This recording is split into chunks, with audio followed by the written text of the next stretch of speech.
For the past couple years or so now on my channel, I've been using the Blue Yeti microphone, which you see on screen here. Now before I started using my Blue Yeti, I used the Blue Snowball microphone, which if you've ever taken an interest at all in doing Twitch or YouTube, you may have at least seen or heard of the Blue Snowball as a very good lower priced entry point microphone to use. Whereas the Blue Yeti now ranges from $100 to $130 or so, the Snowball usually ranges from around $50 to $60. Now in front of me, I have a microphone, and it was sent to me by the good folks at Fifine Technologies. The Fifine K669 microphone is gonna be about half of that at $30 on Amazon, which I will link in the description for anyone who is interested. Now, how does this half price compared to the Snowball compare to the Snowball?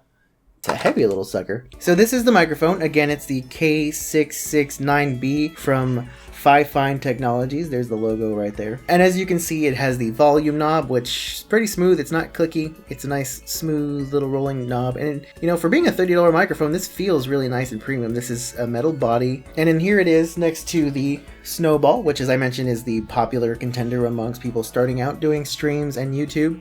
Height comparison, pretty similar. Anyway, so just with any one of these microphones, I do recommend mounting them. This stand is removable, so you can mount this on any traditional mic stand. Now with the Blue Yeti and Snowball, the cables are removable from their USB slots that they have in there, but this is going to be, though this is USB on the end that goes into the computer, the other end of the cable itself is connected just to the microphone. There's no unplugging it. It's just attached permanently to the microphone, which is fine. Now, of course, with any microphone, the most important thing is how it sounds. You can have looks, you can have features, but how does it sound? I will have samples for both of these two microphones to compare side by side for you to listen and decide what is the right price point for you when it comes to the audio quality. Now, very important to note, I'm not recording from this yet, but very important to note is with the Fifine microphone, you want the front of the microphone to be facing you. So you want the volume knob to face you. You don't want the tip of it like this. It's a very common mistake that people make with mics like the Blue Yeti. Apparently a lot of people think that they're supposed to have the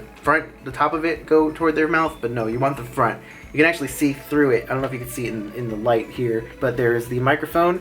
The microphone is going to be facing forward from the volume knob forward. So you just want to make sure to do that if you're going to buy this mic. Okay, so you can't see the microphone in the shot, but this is the Fifine microphone just sitting on the desk. I'm about 10 inches, give or take, from the microphone. My mouth is. This is at 50%. I can see a little bit. The waveforms are definitely a little bit bigger. So there's good volume on it. We're going to turn it up to 75% now. So this is at about 75%. I'm talking at the same volume. This is probably the normal volume I talk at in most of my videos. Maybe not the like, hey, this is the portly gamer, let's take a look at these video games.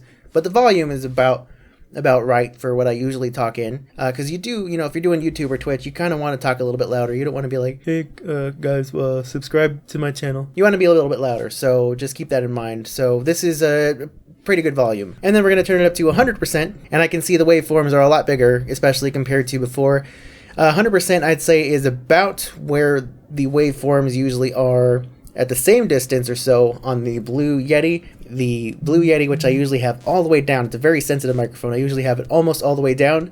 I'm getting about the same size waveforms in Audacity here that I would get at 100% on here. Now, I do notice there is more noise now that I'm at 100%. Let me just turn it back down to 75. So there is more noise.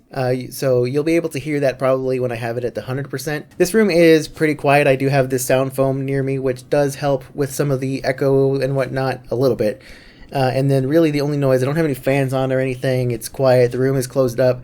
So really the only noise I have is probably from my computer fans, which normally my Yeti, which is a very sensitive microphone, does not pick up. So there's kind of, I mean, I know they said that the volume here is about the same as the Yeti, but this is picking up the noise that the Yeti normally won't. So I don't know what exactly goes on inside of the gadgets and gadgets there that causes that, but there it is. So that is the Fifine microphone, and this whole time I've been talking with it at just unedited, just maybe of the volume adjusting a little so it's not too loud or too quiet for the video.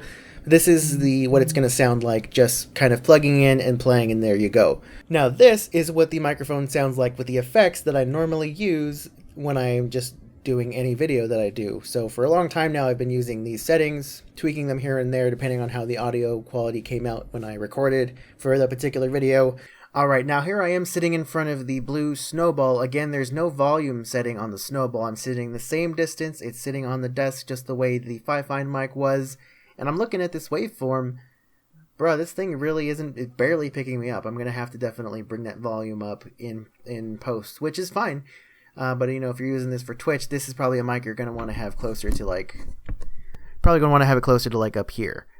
Which, now the waveforms are bigger, but that's pretty close. Which is, you know, a lot of people do that, but, you know, if you're just going to want to have it sitting on the desk, that's something to consider. Now, one thing I didn't mention with the Fifine microphone, and this is true of any microphone, is you are going to want some kind of pop filter. When I get into the mic and I'm, you know, make puh sounds like puh, Peter ate popcorn with pizza on a Friday, you know, you got that pop sound. I can see the spikes from the pop sounds on Audacity right now. So that's one thing to consider. Like, for example, my Blue Yeti, I actually just bought this. This is made for the Yeti. I bought it on Amazon. This was like $12, and it just goes on the microphone, so I don't need a nasty pop filter over the microphone. Snowball doesn't really have that option. With this, you might be able to get something like this that can just fit over. Even this might work, but I'm sure there are options out there, and if anything, you could just buy a pop filter and attach it. That simple. And then this is what it sounds like, again, with the same effects that I use in Premiere for all my videos. So how do you think it sounds? How do you... I listened back to the Fifine a little bit already. I didn't really listen for the pops, but I think it sounds pretty good. I'm going to give you some final thoughts here in just a moment after some more extensive testing on these microphones. So stay tuned, because I'm going to do that now.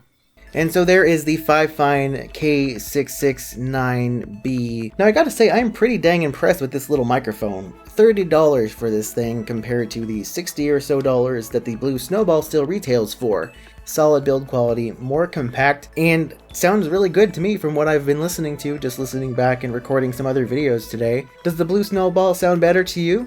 Maybe. Does it sound $30 worth of better to you? Maybe not. That's up to you. I'll let you decide. All I know is I do like both of these microphones. I don't use this one anymore at all. I do use my Yeti pretty much 100%. But I could see using this as a backup before I use this, just because it's smaller and I've got some other volume settings and stuff to work with. I'm really into this. I'm liking it. Good job, Fifine. Good on you. And good tidings this holiday season. As always on this channel, with any product or any game I review, whether I bought it with my own money or whether the developer, or in this case the manufacturer, supplied it to me, I still give you my straightforward opinion. And that's why I do these comparisons, to show you so you can decide what sounds better to you. So there you go. Again, if you're interested in buying this microphone, I will have the link in the description below. It's gonna do it for me for this video. This video's Dunskies. As am I. But yeah, if you enjoyed this video and you want to see more stuff like this, let me know in the comments below. Don't forget to hit the like button, if you will. Don't smash it. I know a lot of people like to say smash it. Just click it. No need to be violent. Maybe consider subscribing if you're new here. I do tech videos, but I don't always do tech videos. In fact, tech videos are not really the primary thing I do on this channel. There's sort of a secondary thing that's kind of happening a lot. In fact, there's more tech videos coming soon because I've got some other stuff I've been working on. Yeah. Like, comment, and subscribe and all that stuff. Here's some more videos to watch. Peace out.